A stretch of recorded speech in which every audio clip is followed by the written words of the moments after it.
स्वर सुधा मंच पर प्रस्तुत है मालती जोशी की कहानी औरत एक रात है।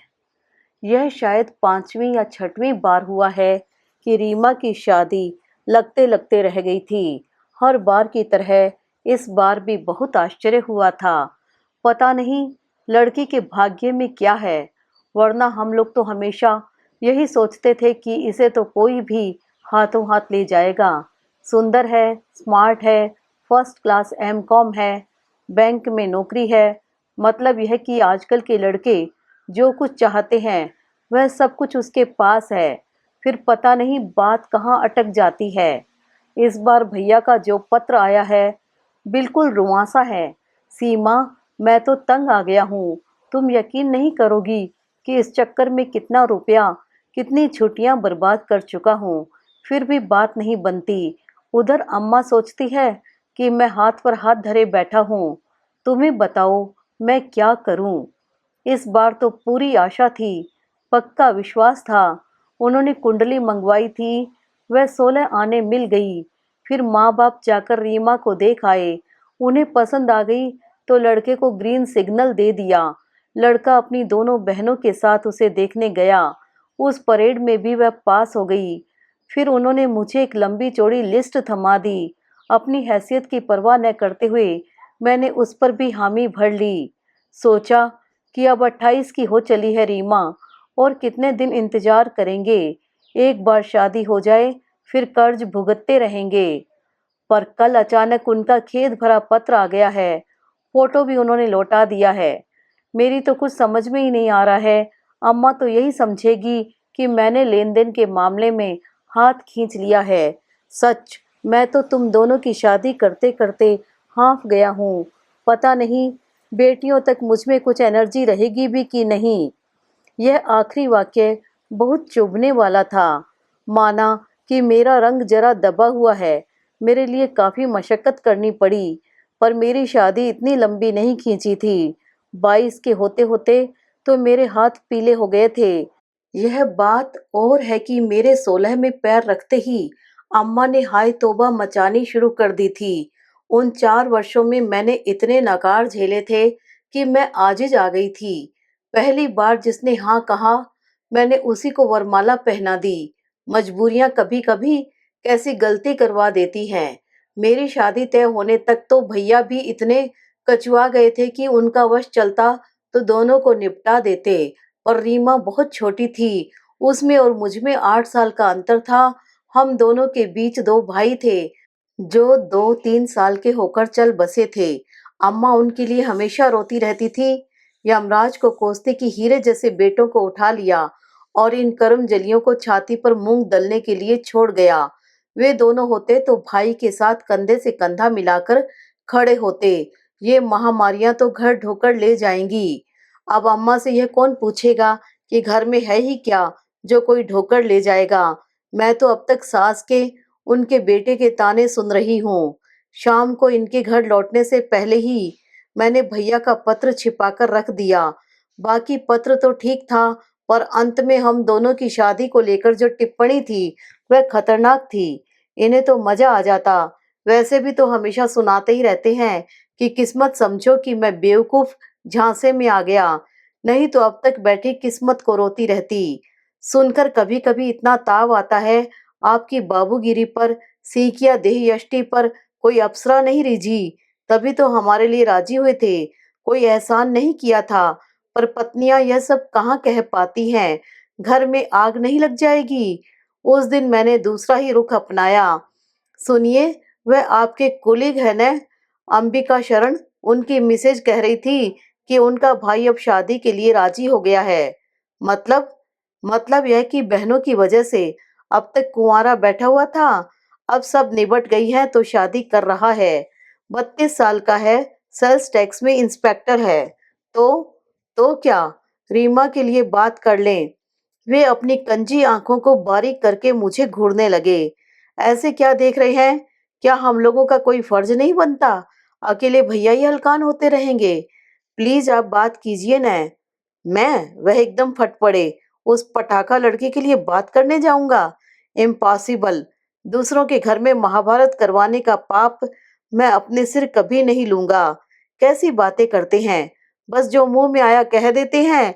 रीमा पटाखा कैसे हो गई? वह कौन सा महाभारत करवाती है? आज तक किसी से उसकी लड़ाई नहीं हुई। घर परिवार में, गली मोहल्ले में, दफ्तर में सब उसकी तारीफ करते हैं। अगर इतनी ही अच्छी आपकी बहन, तो अब तक एक अदद दुल्हा क्यों नहीं जुटा पाई? बेचारे भैया को क्यों परेशान किया जा रहा है? इतनी बड़ी लड़कियों को तो खुद घर वर ढूंढ लेना चाहिए। घर वालों को इस तरह बेजार करना गलत है। अरे उन्हें थोड़ा तो आराम करने दो। 4-5 साल बाद उन्हें फिर चीनू मीनू के लिए जूते चटकाने हैं। अलग ढंग से ही सही। ठीक यही बात भैया ने अपने पत्र में लिखी है। क्या सचमुच बहनें भाई पर इस कदर भार होती हैं? मुझे तो रोना ही आ गया। इनसे कहा, देखिए आपको कुछ नहीं करना है तो मत कीजिए, पर उल्टा सीधा मत बोलिए। वे लड़कियां अलग होती हैं जो अपने आप शादी तय कर लेती हैं। मेरी बहन वैसी नहीं है। तुम्हारी बहन कैसी है यह मैं खूब जानता हूँ। अब ज्यादा मुंह मत खुलवाओ। क्या मतलब? लेकिन मतलब समझाने के लिए वे घर में रुके ही नहीं। चप्पल पहनकर सीधे हवाखोरी को निकल गए। जब तक मेरे पीहर वालों पर फप्तियां कसना, यह उनका प्रिय शगल है। हर बार खून का घूंट पीकर रह जाती हूँ मैं। लड़ने की शक्ति होती तो मैं भी इनके घर वालों को 100 विशेषण दे सकती थी, पर वहीं तो मात खा जाती हूँ बस। उसी घड़ी को कोसती रह जाती हूँ जब मैंने इस रिश्ते के लिए हाँ की थी। मैं और मेरा पूरा परिवार इनके लिए मजाक के पात्र हैं। मुझे तो दर्जनों नाम दे रखे हैं, कभी बच्चों का भी लिहाज नहीं करते। रीमा का कभी नाम नहीं लेंगे, हीरोइन कहेंगे या मिस इंडिया। अम्मा को ललिता पवार कहते हैं। उनकी नजरों में भैया तो एकदम लल्लू प्रसाद हैं। भाभी को इंदिरा गांधी का खिताब मिला हुआ है। कहते हैं तुम्हारे घर में वही तो एक मर्द है। यह बात वाकई सच है। एक भाभी ही तो है जो इन्हें ठिकाने लगाती हैं, इनकी जबान को लगाम देती हैं, और किसी को तो यह घास नहीं डालते। उस दिन भाभी का पत्र आया था, 22 जुलाई को रेणु जी की शादी है, आप जरूर आइएगा। मैं तो हैरान रह गई। रेणु मेरी चचेरी बहन है, उसकी शादी होगी तो इंदौर में होगी। उसके लिए भाभी शहडोल से निमंत्रण क्यों भेज रही है? कहीं ऐसा तो नहीं कि शादी शहडोल से हो रही हो? पर पत्र में तो कहीं इसका उल्लेख नहीं है। बड़ा संक्षिप्त सा पत्र है। मैं तो केवल हैरान होकर रह गई थी। इन्होंने तो बवाल मचा दिया। तुम्हारे चाचा जी ने तुम्हारे भाई को क्या मुख्तारनामा लिख दिया है। दे भी सकते हैं, भैया परिवार के बड़े लड़के हैं, तो वे खुद पत्र लिखते न। श्रीमती जी को कष्ट क्यों दिया? उन्होंने भी क्या पत्र लिखा है। वाह, पत्र आपके नाम है और लिखा है आप आइए, मतलब और किसी को आने की जरूरत नहीं है। अरे कोई बेगैरत ही होगा जो ऐसे निमंत्रण पर जाएगा। अच्छा हुआ जो दूसरे ही दिन चाचा जी का अनुरोध भरा पत्र आ गया। बड़े ही परंपरागत ढंग से लिखा गया था कि अवश्य पधारें। मनुहार की गई थी कि सीमा और बच्चों को भी साथ लाएं। अब तो खुश, वह बस मुस्कुरा दिए। ज्यादा खुशी का इजहार करते तो उनकी शान में कमी ना आ जाती। अब तो चलेंगे न? नहीं भाई, छुट्टी कहाँ है? 3-4 सीएल बची है, अभी पूरा साल निकालना है। तुम अकेली हो, आओ, बच्चों को भी रहने दो, रीमा की शादी में देखेंगे। मैंने यूं ही बुरा सा मुंह बना लिया, पर मन में राहत की सांस ली। यह साथ होते हैं तो पीहर का आनंद ही नहीं आता। पूरे वक्त इनकी हाजिरी में रहना पड़ता है। जरा सी भी ऊंच नीच हुई नहीं कि ये तमाशा खड़ा कर देते हैं। शादी वाले घर में वैसे ही सब लोग इतने व्यस्त रहते हैं, कोई कहाँ तक ख्याल रखेगा। कितनी बार समझाया है कि अब शादी को 15 साल हो चले हैं, आप कब तक दामाद बने रहेंगे, पर उनका कहना है कि कल को चाहे मेरे दामाद आ जाएं, पर इस घर का तो मैं दामाद ही रहूंगा और उसी ठसक से रहूंगा। एक बात और थी, मैं इस बार एकदम मुक्त रहना चाहती थी ताकि इत्मीनान से भाभी से बात कर सकूं। उनके पत्र का रहस्य अब कुछ कुछ मेरी समझ में आ रहा था। वह जरूर मुझसे कुछ कहना चाहती थी, नहीं तो आज तक उन्होंने मुझे कभी पत्र नहीं लिखा। यह पहला पत्र था। सच कहा जाए तो उनके साथ कभी अपनापा महसूस ही नहीं किया। वह बहुत अच्छी हैं, पहली भाभी के बच्चों को भी अच्छे से पाल रही हैं, सब ठीक है। फिर भी उनसे एक दूरी बनी हुई है। वह थोड़ी गंभीर, थोड़ी सिद्धांतवादी और बहुत ही अनुशासन प्रिय है। इसलिए उनसे सहज संवाद स्थापित नहीं हो पाता। उनकी तुलना में कविता भाभी तो एकदम गऊ थी। शादी में भैया भाभी बच्चे सभी आए थे। छोटे अक्षत को मैं मुंडन के बाद पहली बार देख रही थी और चीनू मीनू तो इतनी बड़ी हो गई थी कि पहचानी नहीं जा रही थी। चीनू तो एकदम अपनी माँ की प्रतिमूर्ति लग रही थी। सच, 4-5 साल बाद तो भैया को इनके लिए भी हाथ पैर मारने होंगे। तब तक भी रीमा कुंवारी बैठी रही तो। अम्मा ने जैसे मेरे मन की बात पकड़ ली। वैसे भी रेणु की शादी में उनका उदास होना लाजमी था। वह रीमा से 4-5 साल छोटी थी। चीनू मीनू को देखकर अम्मा बोली, 2-4 साल बाद ये दोनों भी अपने अपने घर की हो जाएंगी, पर यह करमजली लगता है यहीं बैठी रहेगी। करमजली हूँ तभी तो सबको जला रही हूँ, रीमा ने तड़प कर कहा। 1000 बार कहा होगा कि अब यह नाटक बंद करो, मुझे भी सुख से जीने दो, भैया भाभी को भी चैन की सांस लेने दो, पर मेरी कोई सुने तब न। बस अम्मा को तो बहाना चाहिए था। उनका एक आलाप शुरू हो गया। मन इतना खराब हो गया कि बस, लोग सफर से थके हारे आए हैं, इसका भी ख्याल नहीं है। बस अपना रोना लेकर बैठ जाएंगी।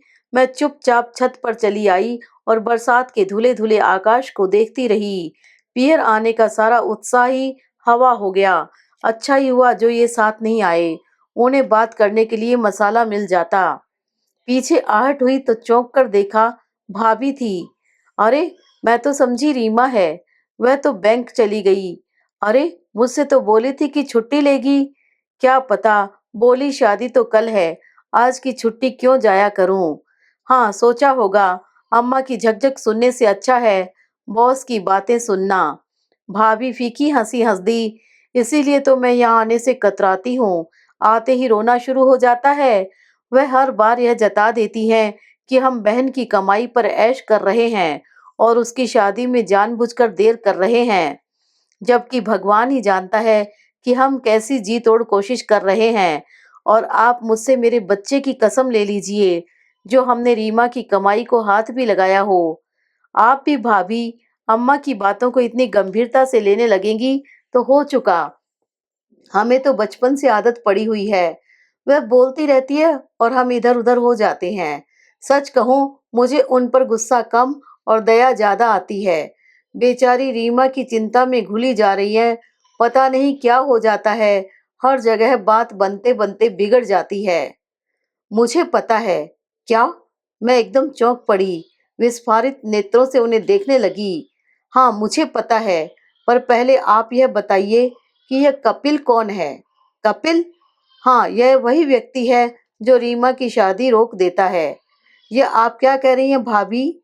सुनिए, इस बार जहाँ बात चली थी, वे लोग मेरे बहुत आत्मीय हैं, इसलिए मुझे पूरी उम्मीद थी और बात भी करीब-करीब पक्की हो गई थी। फिर अचानक उनका रिफ्यूज़ल आ गया। ये तो हमेशा की तरह मुँह लटकाकर बैठ गए। मैंने कहा, हमें जवाब तलब करना चाहिए। ये कोई इंसानियत है?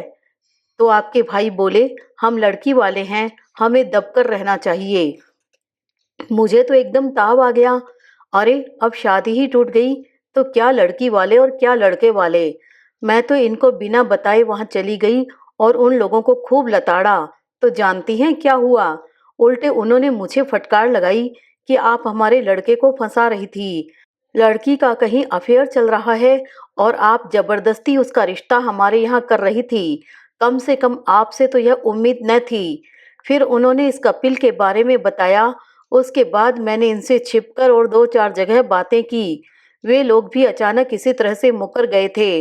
वहां भी पता चला कि कपिल नाम का यह लड़का कभी फोन से कभी पत्र से रीमा के साथ अपने अफेयर की सूचना देता है।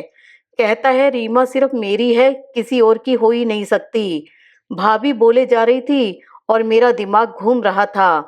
यह नाम मेरी स्मृतियों पर हथौड़े की तरह बज रहा था। उनके चुप होते ही मैंने कहा, भाभी, मैं रीमा से पूछकर पता करती हूँ। अभी आप यह बात किसी को मत बताइएगा, प्लीज। अम्मा को तो बिल्कुल भी नहीं। मैं क्या पागल हुई हूँ? मैं तो बस इतना चाहती हूँ कि आप अपनी बहन से पूछकर मालूम करो कि उसके मन में क्या है।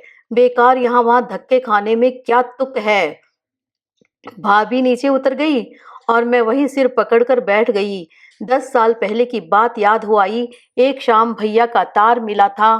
कविता जल गई है, एकदम मृत्यु की कगार पर है, फौरन चली आओ। भैया ने भले ही लिख दिया था, पर फौरन जाना क्या इतना आसान है? घर की, पैसे की, छुट्टी की व्यवस्था करते करते 2 दिन तो लग ही गए। ग्वालियर से इंदौर का सफर सस्ता भी नहीं है, न आसान है। छुट्टियों की भीड़ थी, ट्रेन में तो संभव ही नहीं था, बस से आना पड़ा। हमारी बस 4 साढ़े 4 बजे ही पहुंच गई थी। मन में 100 तरह की शंकाएं लेकर घर पहुंचे। धड़कते दिल से दरवाजा खटखटाया।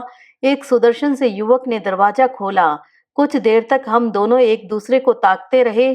फिर वह बोला, आप सीमा दीदी हैं न? भीतर आइए न। भीतर हम लोगों ने इधर उधर देखा, सन्नाटा था। और लोग कहाँ हैं? अम्मा जी और जीजा जी अस्पताल में हैं, रीमा भीतर बच्चों के पास है। तब तक शायद हम लोगों की बातचीत सुनकर रीमा उठ आई थी। मुझे देखते ही लिपट लिपट कर रोने लगी, किसी तरह रुकने का नाम ही न ले। वह लड़का भी मुंह फेरकर आंसू पोंछता रहा। फिर भर्राए कंठ से बोला, रीमा अब चुप करो, मेहमानों को चाय वगैरह दो, थर्मस में भी डाल देना, अम्मा जी को देता आऊंगा। वह लड़का चाय लेकर चला गया तो रीमा बोली, चलो कपिल भैया का एक चक्कर बच गया। मतलब? रोज सुबह 5 बजे भैया को लेने जाते हैं, फिर 7 बजे अम्मा की चाय लेकर जाते हैं। तो इकट्ठा 7 बजे जाया करे ना? नहीं, भैया कहते हैं जल्दी आया करो, वहाँ ढंग का बाथरूम जो नहीं है, भैया का वहाँ रहना जरूरी है। एक दिन कपिल भैया चले गए थे तो आधी रात को आना पड़ा। भाभी की तबीयत एकदम खराब हो गई थी। और अम्मा, वो कब आती है? वह तो 10 के बाद डॉक्टर का राउंड होने पर ही आ पाती है। फिर 2 घंटे के लिए मैं चली जाती हूँ। 12 बजे से चाची आ जाती है, शाम को अम्मा फिर पहुंच जाती है। अस्पताल की वजह से अम्मा ने रात का खाना ही छोड़ दिया है। रीमा दोबारा सोने चली गई तो ये मुझसे बोले, तुम्हारी माँ एकदम जाहिल है और भाई तो एकदम बौड़म है। क्या हुआ? जवान जहान लड़की को उस छोकरे के साथ अकेला छोड़ देते हैं, कल को कुछ ऊंच नीच हो गई तो? अब चुप भी कीजिए, यह कोई वक्त है ऐसी बातें सोचने का? तब तक भैया लौट आए थे। मुंह हाथ धोकर सीधे बिस्तर पर पड़ गए। बोले, सीमा माफ करना, रात भर का जागा हूँ, रात भर बेंच पर बैठा रहता हूँ। लोग बाग बरामदे में चादर डालकर सो जाते हैं, पर इतनी गंदगी, इतने मच्छर हैं कि क्या बताएं। अम्मा का भीतर पता नहीं क्या हाल होता होगा। अदल बदल कर भेजा करो न, एक आध दिन रीमा चली जाएगी। ना बाबा, वो जगह क्या लड़कियों को भेजने लायक है? हाँ, तुम चाहो तो आज रात रह जाना, अम्मा को आराम मिल जाएगा। मुझे इतना ताव आया, रीमा लड़की है और मैं क्या बूढ़ी हूँ? लेकिन रीमा ने अम्मा की जगह नहीं, अपनी जगह मेरी ड्यूटी लगा दी। बोली, कल मेरा पेपर है दीदी, सोचा था 8 दिन का गैप है, यह सब्जेक्ट बाद में पढ़ लूंगी, पर इन 8 दिनों में किताब खोलकर भी नहीं देखी है, आज थोड़ा सा देख लूंगी। सोनू को उसी के जिम में छोड़कर मैं गई थी। बाप रे, आज भी उस वार्ड की याद आती है तो उबकाई आती है। भैया ने कहा था खाना खाकर जाना, नहीं तो घर लौटकर खा नहीं पाओगी, पर मुझे तो लग रहा था मेरा सब खाया पिया बाहर आ जाएगा। और भाभी, उन्हें देखकर तो रोंगटे खड़े हो गए थे। वह कैसे जीवित थी, यही आश्चर्य था। वहां एक बुजुर्गवार महिला कह भी रही थी, बेचारी के प्राण बच्चों में अटके हैं, नहीं तो इतनी यातना के बाद क्या कोई जीवित रह पाता है? दूसरे दिन रीमा का पेपर था, 3 से 6 तक। कपिल 2 बजे मुझे अस्पताल से घर छोड़ गया, फिर रीमा को लेकर कॉलेज चला गया। शाम को मुझसे बोला, दीदी इन लड़कियों को जरा तैयार कर दीजिए, घुमा लाऊंगा। घूमने के नाम से दोनों हुलस उठी, अपनी नई नकोर फ्रॉकें उठा लाई। कुछ दूसरा ले आओ बेटे, अब इस समय ये चमकीले कपड़े पहनना अच्छा लगेगा। पहना दीजिए दीदी, मृत्यु की विभीषिका से उन्हें कल तो 2 4 होना ही है, उनका आज क्यों खराब करें? बेचारी वैसे ही परेशान है कि उनकी मम्मी एकाएक कहाँ गायब हो गई है। और कोई बीमारी होती तो मैं अस्पताल जाकर मिलवा लाता, पर सोचता हूँ उनके मन में माँ की जो तस्वीर है वही कायम रहे तो अच्छा। उन लोगों को लौटने में कोई 6:30 बज गए। अम्मा तैयार होकर इंतजार कर रही थी। बड़ी देर कर दी बेटा, उन्होंने छूटते ही कहा। अम्मा जी, रीमा को भी तो लेना था न, 6 बजे तो उसका पेपर छूटता है। मीनू आते ही अम्मा से झूल गई। दादी, हमने है न वहाँ शरबत पिया था। वाह गुरु, बड़े मजे कर रहे हो। हम लोगों ने चौंक कर पीछे देखा। ये बरामदे में खड़े कुटिलता से मुस्कुरा रहे थे। रीमा का चेहरा लाल हो गया और वह सिर झुकाकर भीतर चली गई। कपिल का चेहरा उत्तेजना से तमतमा आया। उसने बड़ी मुश्किल से अपने ऊपर काबू किया होगा, क्योंकि जब वह बोल रहा था उसकी आवाज बड़ी सधी हुई थी। जीजा जी, इस समय मजे की बात तो आप ही सोच सकते हैं, क्योंकि जो अस्पताल में पड़ी आखिरी सांसें गिन रही है वह आपकी कोई नहीं है, पर मेरी तो वह सगी बहन है। फिर भी कोल्ड ड्रिंक पीना तो याद रहा है न? जी हाँ, वह इसलिए कि जो लड़की घर भर के कपड़े, बर्तन और खाना निपटाकर परीक्षा देने गई थी, उसे जाते हुए एक कप चाय भी नसीब नहीं हुई थी। प्यास से उसका गला चटक रहा था, इसलिए यह गुनाह मुझे करना पड़ा। माफी चाहता हूँ। चलिए अम्मा जी, देर हो रही है। उन लोगों के जाते ही यह मुझ पर बरस पड़े। वह बित्ते भर का छोकरा मेरे मुंह पर इतनी बातें कह गया और तुम्हारी अम्मा बैठी सुनती रही। यह कोई तरीका है? आपसे भी तो चुप नहीं रहा जाता। भला इस समय उलझने की क्या जरूरत थी? उनकी लड़की है, उसका भला बुरा वो जाने, आपको क्या पड़ी है? इनको तो किसी तरह चुप करा दिया, पर दूसरे ही दिन मैंने अम्मा से शिकायत की। इस लड़के को इतना बढ़ावा दे रहे हो तुम लोग, सब पर ऐसे रोब झाड़ता है जैसे यहाँ का कर्ता धर्ता वही हो। इस समय तो लल्ली सचमुच यही बात है। वही घर चला रहा है, वही दवा दारू का खर्च उठा रहा है। तेरे भाई के हाथ में तो फूटी पाई नहीं है। खर्च कर रहा है तो अपनी बहन के लिए कर रहा है। हम पर कौन सा एहसान कर रहा है? उसकी बहन तुम्हारी भी तो कुछ लगती है। तुम तो कुछ नहीं लाई, बस हाथ हिलाती चली आई। मुझे तो एकदम रोना आ गया। अम्मा को क्या मालूम कि महीने के आखिरी सप्ताह में 2 लोगों का किराया भी कितनी मुश्किल से जुटाया गया था।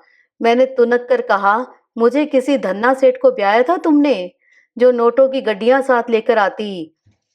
देख बिटिया, अम्मा ने पुचकारते हुए कहा, धन्ना सेठ तो यहाँ कोई नहीं है। न तुम, न हम, न वे लोग। बस समझ की बात होती है। उसके बड़े भैया और भाभी भी आए थे और झांक कर चले गए। कानी कौड़ी तक खर्च नहीं की। माँ तो बेचारी खटिया पर पड़ी है। यही लड़का है जो खबर लगते ही भागा चला आया था और तब से लगा ही हुआ है। दवा दारू तो कर ही रहा है। 25-50 का रोज पेट्रोल भी डलवाता है। शायद इसीलिए भैया ने स्कूटर सौंप रखा है, ताकि अपने आप भरता रहे। इसके बाद सारे माहौल से ही मुझे जैसे वितृष्णा हो गई। खाना भी खाती तो लगता किसी से भीख ले रही हूँ। अच्छा ही हुआ जो भाभी ने ज्यादा प्रतीक्षा नहीं करवाई। उसी शाम उन्होंने आंखें मूंद ली। अम्मा कोई 6 महीने तक इंतजार करती रही कि वे लोग दोबारा रिश्ता लेकर आएंगे। भाभी 4 बहनों में सबसे बड़ी थी। तीसरी की शादी हो चुकी थी, चौथी अभी पढ़ रही थी, नंबर 2 अभी कुंवारी थी। उसके पैरों में खोट था और वह लचक कर चलती थी। अम्मा ने मन को समझा लिया था कि दुहाजू बेटे के लिए इतनी खोट बर्दाश्त की जा सकती है। उसके आने से बच्चों की ओर से भी थोड़ा निश्चिंत हुआ जा सकता है। पर अम्मा प्रतीक्षा करती रह गई और वहां से कोई संदेश नहीं आया। हार कर अम्मा ने पहल की तो उन्होंने टका सा जवाब दे दिया। उनके बड़े भाई ने साफ कह दिया कि एक बार गलती कर दी थी, अब उसे दोहराएंगे नहीं। हमारी बहन कुंवारी रहे, हमें मंजूर है, पर उस नरक में दोबारा किसी को नहीं भेजेंगे। अम्मा अपना सा मुंह लेकर लौट आई और जी जान से बहू की खोज में जुट गई। 2-2.5 साल के अथक प्रयासों के बाद उन्हें यश मिला। इस बार उनकी जिद थी कि नौकरी वाली बहू लाएंगी। वे घर का दलिद्र दूर करना चाहती थी, पर यह भूल गई कि नौकरी वाली लड़की गूंगी गुड़िया नहीं होती, वह अपने निर्णय खुद लेती है। नई वाली भाभी ने आते ही ऐलान कर दिया कि ये बच्चे अगर मुझे पालने हैं तो मैं अपने ढंग से पालूंगी, किसी और का दखल मुझे मंजूर न होगा। वह सिर्फ यह कहकर ही नहीं रुकी, बच्चों को अपने साथ शहडोल ले गई। हम लोग उनके इंदौर स्थानांतरण की बाट जोह रहे थे। उन्होंने पता नहीं किस तरकीब से भैया को भी वहां बुला लिया। अम्मा खून का घूंट पीकर रह गई। इस बीच रीमा पढ़ती रही, घर संभालती रही, बच्चे पालती रही। उसकी ओर ध्यान देने की किसी को फुर्सत ही नहीं थी। जब औरों को उसकी उपस्थिति का भान हुआ, उस समय वह एमकॉम कर चुकी थी और 24 साल की हो रही थी। इस आपाधापी में कपिल का अध्याय तो बिसर ही गया था। मतलब अध्याय जैसी कोई बात थी ही नहीं। अगर होगी भी तो किसी ने उसे तूल नहीं दिया। अम्मा का पूरा ध्यान उस घर की कन्याओं पर था। जब वहां से निराशा हाथ लगी तो उन्होंने उस घर से संबंध ही तोड़ लिए। रेणु की विदाई के बाद भैया लोग भी लौट गए। जाते हुए भाभी ने मुझे फिर एक बार याद दिलाया कि मैं रीमा से बात कर लूं। इसीलिए मैंने अपने जाने की तारीख 2 दिन आगे बढ़ा दी थी। जैसे ही जरा सा एकांत मिला, मैंने सहज रूप से बात छेड़ दी। रीमा, तुम्हारे परिचितों में कोई कपिल है? परिचितों में तो कोई नहीं है। हाँ, रिश्तेदारों में एक है। कौन? वही चीनू मीनू के मामा जी। उसका उत्तर इतना सरल और स्वाभाविक था कि शक की कोई गुंजाइश ही नहीं थी। फिर भी मैंने उसे कुरेदा। उन लोगों की, मेरा मतलब है, कोई चिट्ठी पत्री आती है? नहीं तो। एक शादी का कार्ड भर आया था, सो अम्मा ने फाड़कर फेंक दिया। कभी मुलाकात होती है? मुलाकात कहाँ से होगी? वो तो एक अरसे से बाहर है। चीनू बता रही थी कतर या ओमान में कहीं है। चीनू कैसे जानती है? क्या उन लोगों के कॉन्टेक्ट्स हैं? क्यों नहीं, भाभी तो हर साल राखी भी भेजती है। तभी तो। भाभी को तो इस कपिल का पता ठिकाना सब मालूम है। तभी तो उस पर शक नहीं गया। क्या सोचने लगी दीदी? कुछ नहीं रे। मैं इस कपिल नाम के आदमी का पता लगाना चाहती हूँ। क्यों? क्योंकि यह शख्स हर जगह फोन करके यह प्रचारित करता है कि तुम्हारे साथ उसके संबंध है। इसीलिए हर बार बात टूट जाती है। जाने दो दीदी। जो लोग ऐसे सिरफिरों की बात पर कान देते हैं, उन लोगों पर मेरी कोई आस्था नहीं है। ऐसी जगह संबंध न होना ही अच्छा है। देखो, उन लोगों का कोई दोष नहीं है।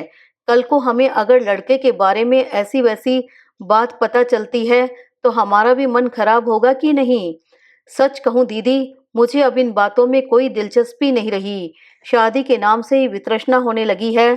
मैं तो कहती हूँ कि तुम लोग अम्मा को मनाओ और यह अध्याय ही बंद कर दो। मैं भी मुक्त हो जाऊंगी और अम्मा के आखिरी दिन भी सुख चैन से कट जाएंगे।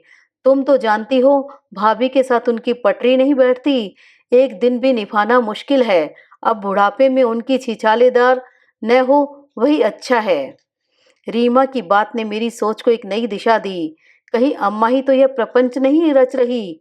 वे जानती हैं कि रीमा की शादी के बाद उनकी आजादी समाप्त हो जाएगी। उन्हें भैया के पास जाकर रहना होगा। पर अम्मा इतनी ऊंची तरकीब नहीं भिड़ा सकती। वह तो सिर्फ बकझक कर सकती है। एक नाम जेहन में और उभरा, भैया। लड़कों के अते पते तो वही जानते थे।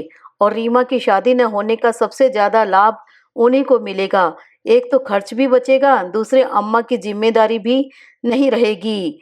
लेकिन यही करना होता तो वे इतनी उठापटक क्यों करते? हाथ पर हाथ धरे बैठे न रहते।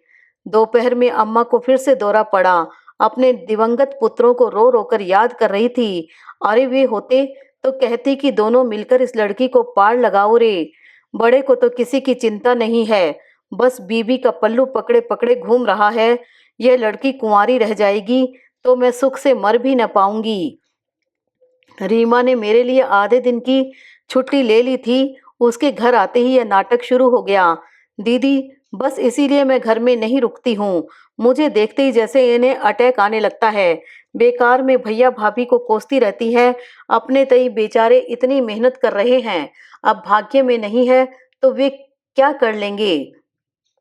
अरे वाह रे, भैया की लाडली। दुनिया में और भी तो लड़कियां हैं। उनकी शादी कैसे होती है? ये रेणु लोग 5 बहनें हैं। सबकी सब ब्याह गई कि नहीं? मुझे पट्टी पढ़ाने की कोई जरूरत नहीं है। करने से सब होता है। मैंने कहा, अम्मा, तुम भैया पर बेकार तोहमत लगा रही हो। वह तो जी जान से लगे हुए हैं। पर कोई है जो लड़के वालों के कान भर देता है। हमारी तो किसी से दुश्मनी नहीं है। फिर कौन हो सकता है? जब तक रीमा मुझे रोकती, मैं अपनी बात कह चुकी थी। बाद में मुझे अपनी भूल का एहसास हुआ, पर अब पछताने से कोई लाभ नहीं था। अम्मा बाकायदा शुरू हो गई थी, वो जो कोई भी हो उसका भला नहीं होगा। कन्या के विवाह में जो कोई रोड़े अटकाता है वह महापाप का भागी होता है। उसकी सातों पीढ़ियां नरक में जाएंगी, उसके पुरखों को पानी नहीं मिलेगा, उसके पूरे शरीर पर कोढ़ फूटेगा। बस करो अम्मा, रीमा चीखी। ऐसा न हो तुम्हारे ये श्राप किसी अपने को ही जाकर लगे। अपने को क्यों लगेगा? जिसने किया होगा वही भुगतेगा, तो उसे भुगतने दो। तुम तो अपना भाषण बंद करो। शहर में ढिंढोरा क्यों पीट रही हो? जितना बदनाम उसने नहीं किया होगा तुम मुझे कर दोगी। बड़ी मिन्नतों से, मुश्किलों से अम्मा चुप हुई थी।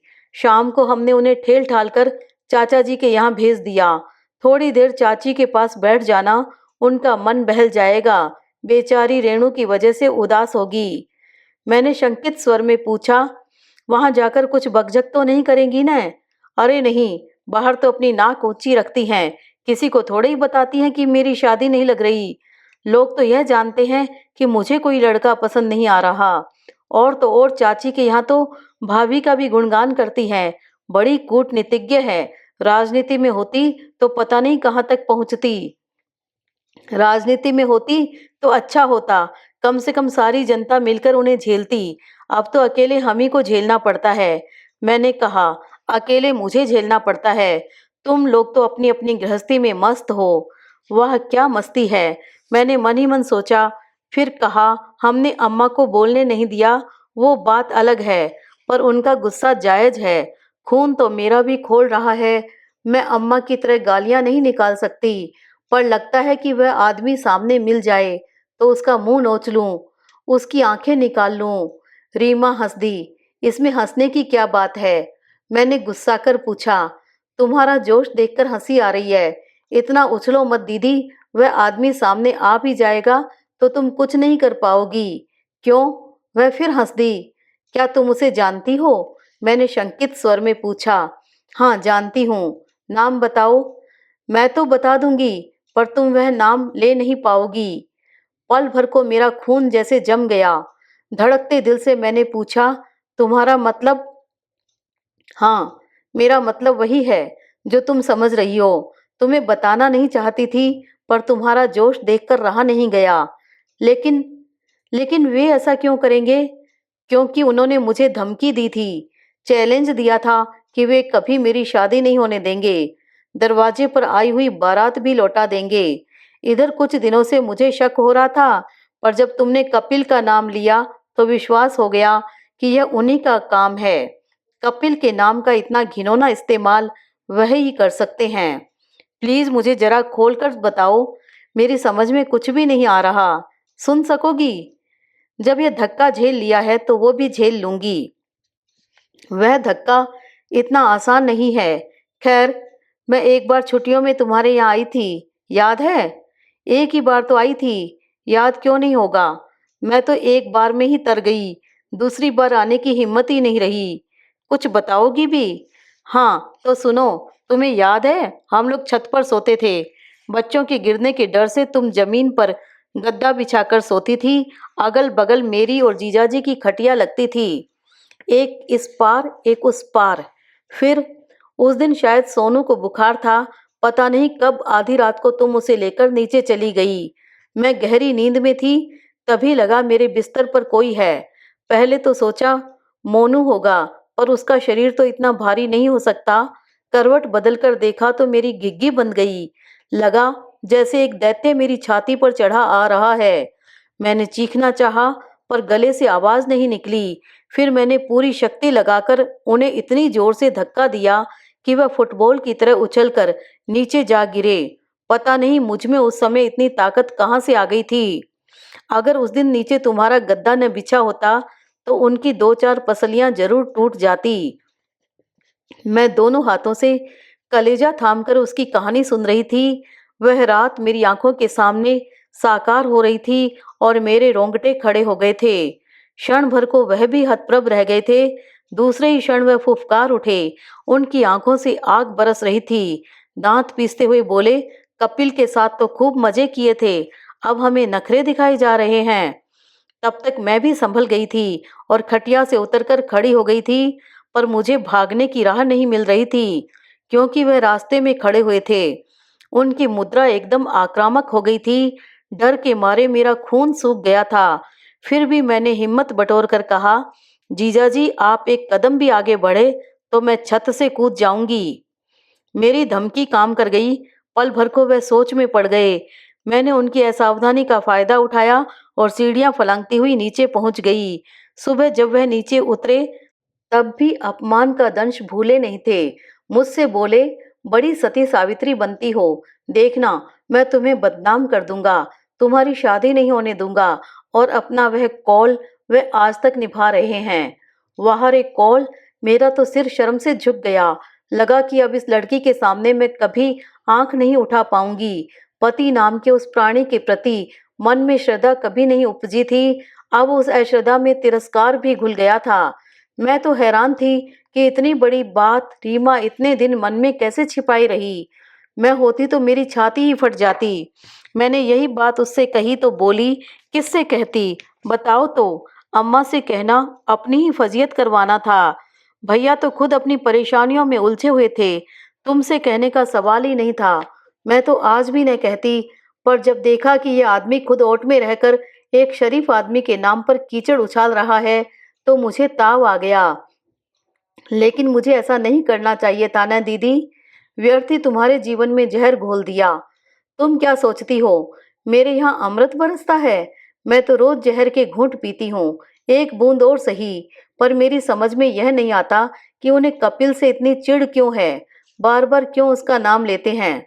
शायद इसीलिए कि मैं कपिल से हंस बोल लेती थी, जबकि उनसे हमेशा कतरा कर चलती थी। पर सच कहूँ दीदी, कपिल से कभी डर नहीं लगा। उसने कभी मेरे विश्वास की हत्या नहीं की।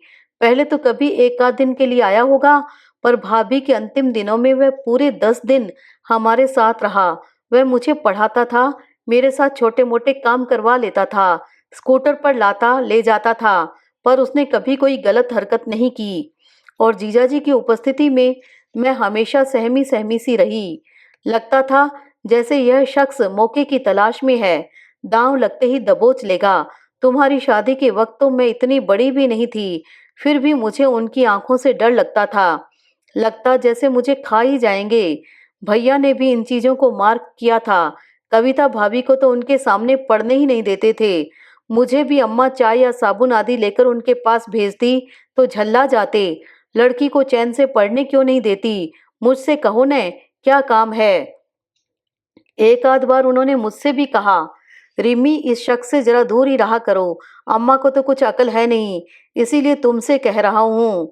वो जो एक मुहावरा है ना, धरती फट जाए और मैं उसमें समा जाऊं, शायद ऐसे ही मौकों के लिए बना होगा।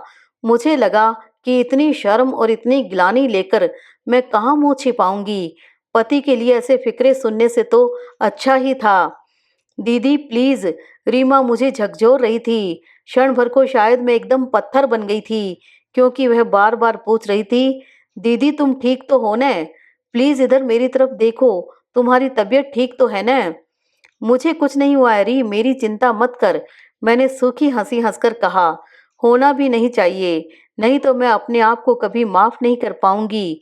मैंने अपने दिल का बोझ तो हल्का कर लिया, पर तुम्हारे दिल पर एक बोझ लाद दिया। अब सब कुछ भूल जाओ, इसी में सबकी भलाई है। काश मैं उस आदमी का फन कुचल सकती जो तुम्हारे सुख पर कुंडली मारकर बैठा है। काश मैं उसका विषदंत तोड़ सकती।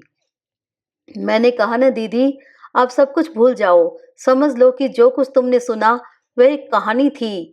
उसी को दिल से लगाकर बैठ जाओगी तो जीना मुश्किल हो जाएगा। मैं सब कुछ भूल सकती हूँ रिम्मी, पर यह कैसे भूल जाऊं कि वे मेरे बच्चों के पिता हैं। इस बात को भूलने की कोशिश नहीं, याद रखने की जरूरत है, ताकि तुम्हारा घर सलामत रहे, बच्चों के सिर पर माँ बाप दोनों का साया बना रहे। So forget and forgive, forgive and forget. तुमने मेरी बात को ठीक से समझा नहीं है रीमा। मैं सब कुछ भूल भी जाऊं तो भी इस सत्य को तो बदल नहीं सकती कि वे मेरे बच्चों के पिता हैं। उनकी धमनियों में भी वही खून है। उस खून में पिता के संस्कार भी तो उतरे होंगे। पता नहीं कल को बड़े होकर ये लोग क्या क्या गुल खिलाएंगे, किस किस को डसेंगे, कितनों का जीवन बर्बाद करेंगे। तुलसीदास जी ने कहा भी तो है, नहीं विष बेली अमिय फल फरी है। पहले पता होता तो विष बेल को फलने ही नहीं देती। भले ही लोग मुझे बांझ कहते। बस करो दीदी, क्या पागलों की तरह बके जा रही हो? माँ होकर बच्चों को कोस रही हो? फिर अम्मा में और तुम में फर्क ही क्या है? और तुम्हारे बच्चों की शिराओं में सिर्फ पिता का रक्त है, तुम्हारा कोई अंश नहीं है। तुमने उन्हें दूध नहीं पिलाया, फिर तुम्हारे संस्कार कहाँ जाएंगे? यह भी तो हो सकता है कि तुम्हारे बच्चे कल किसी के लिए अमृत घट साबित हों। ईश्वर करे ऐसा ही हो, मैंने कहा और निढाल होकर सोफे पर लुढ़क गई। औरत तो रात ही होती है जो सुबह की प्रतीक्षा में अंधेरे को पीती रहती है।